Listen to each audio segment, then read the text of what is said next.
Êxodo capítulo 20. Eu sou o Senhor teu Deus, que te tirei da terra do Egito, da casa da servidão. Versículo 2. Sob forte tensão, os filhos de Israel permaneciam ao pé do monte.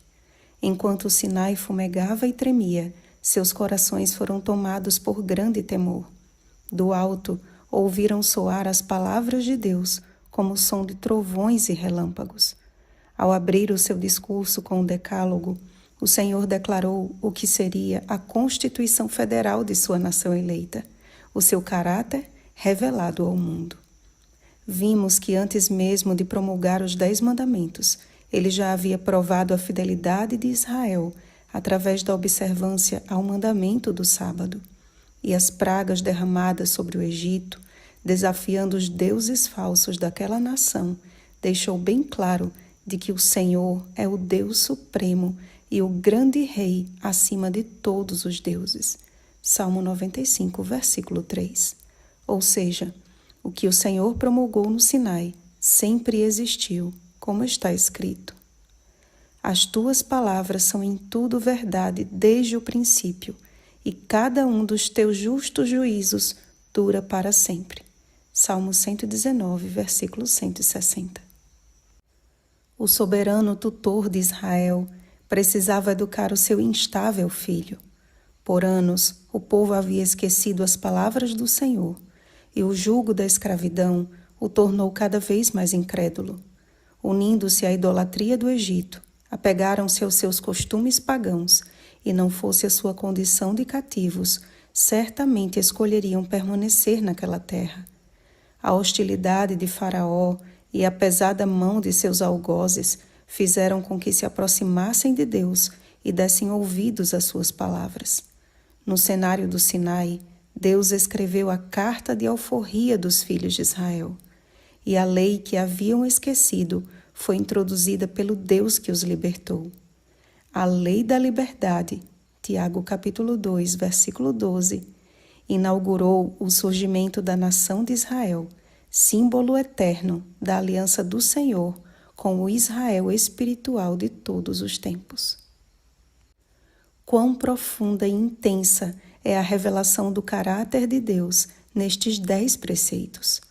Em cada um deles há um princípio ativo que governa o universo e que ainda nos mantém com vida neste mundo de pecado. Analisemos resumidamente cada um deles. Primeiro, não terás outros deuses diante de mim.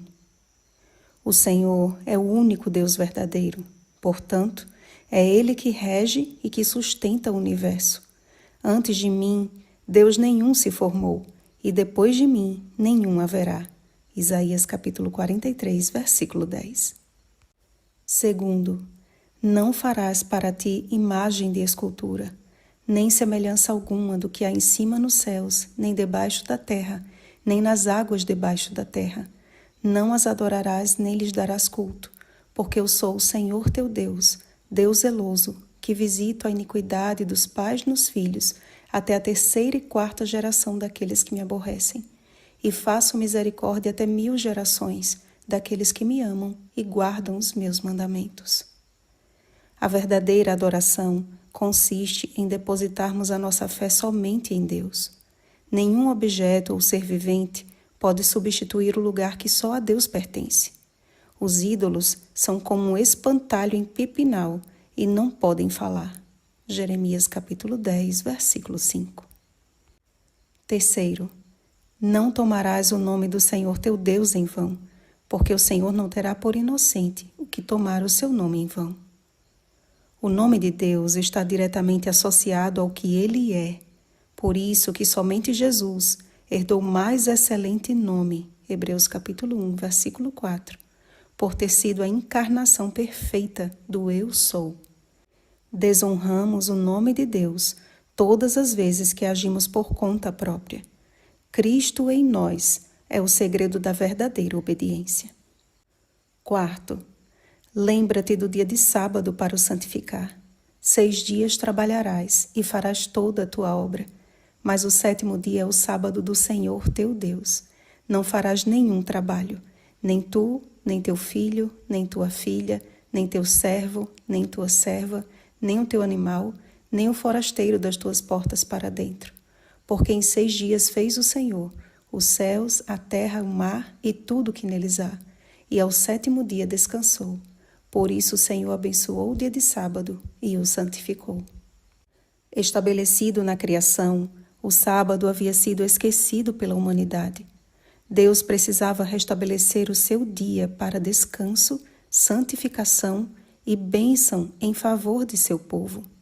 Fossem eles fiéis na observância do 7º dia e jamais perderiam de vista o Criador como o único Deus verdadeiro. Leia Apocalipse capítulo 14, versículo 7. Logo, haverá grande contenda em torno da observância deste mandamento, novamente esquecido. De que lado da controvérsia você deseja estar? Ai daquele que contende com o seu Criador. Isaías capítulo 45, versículo 9. Quinto, honra teu pai e tua mãe, para que se prolonguem os teus dias na terra que o Senhor teu Deus te dá. Os pais são representantes de Deus na terra. O respeito e a obediência dos filhos para com os pais os ensinam as primeiras lições da verdadeira educação. Por ser o único mandamento com promessa, revela o resultado prático na vida dos filhos da obediência. Honra teu pai e a tua mãe, para que te vá bem. Efésios capítulo 6, versículos 2 ao 3. Sexto, não matarás. Nunca foi plano de Deus que qualquer ser vivente de sua criação morresse.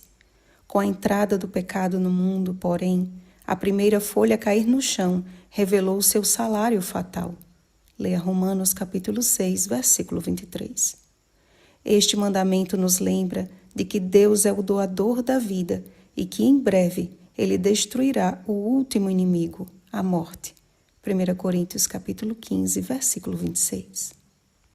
Sétimo, não adulterarás.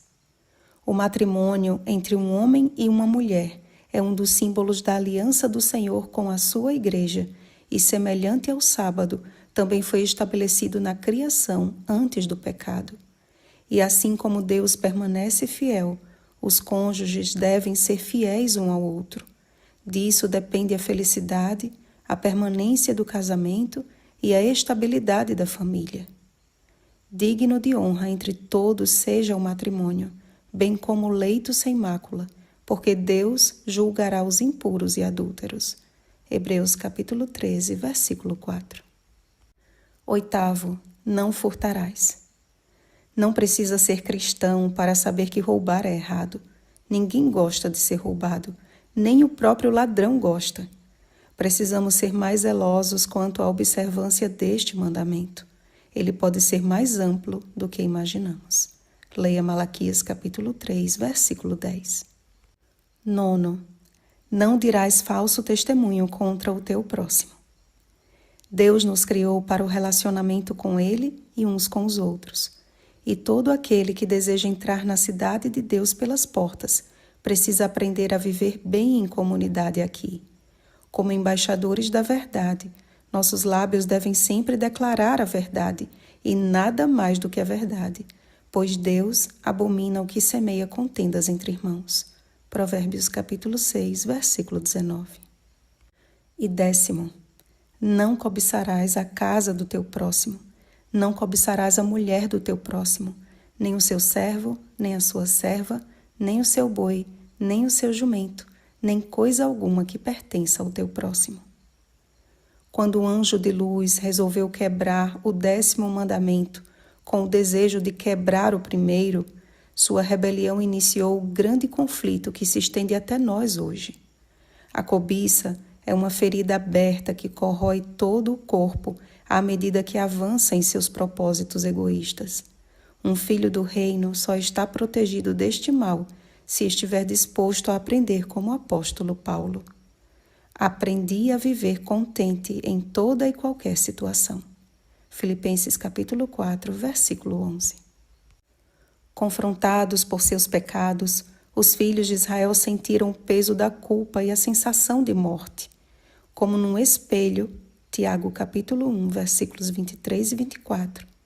contemplaram as suas iniquidades e perceberam a sua real condição de pecadores. Não temais, foi a resposta ao seu desespero. Não temais, é a voz de Deus aos seus filhos, apontando para a graça redentora de Cristo Jesus. Hoje, somos chamados a erguer um altar diário ao Deus que nos salvou e que nos deu seus mandamentos como um presente para que nos acheguemos confiadamente junto ao trono da graça, a fim de recebermos misericórdia e acharmos graça para socorro em ocasião oportuna. Hebreus capítulo 4, versículo 16. E lembre-se, o altar é do Senhor. Não erga degraus nele. Não queira subir ao lugar que só a ele pertence, para que a tua nudez não seja ali exposta. Que a sua obediência seja tão somente o resultado da boa obra do Espírito Santo em sua vida. Esse é o verdadeiro testemunho de que o mundo necessita. Oremos, amados. Pai da eternidade, Tu és o perfeito legislador que nos outorga o privilégio do conhecimento dos Teus mandamentos para que possamos reconhecer a nossa condição de pecadores e a nossa grande necessidade de um Salvador pessoal. Ajuda-nos a guardarmos os Teus mandamentos em nosso coração e a obedecê-los porque nós Te amamos. Em nome de Jesus. Amém. Vigiemos e oremos. Bom dia, salvos pela graça de Jesus. Uma dica e uma sugestão, amados. Memorizem os 10 mandamentos com sua família. Oremos pelo batismo do Espírito Santo. Oremos uns pelos outros. Rosana Garcia Barros.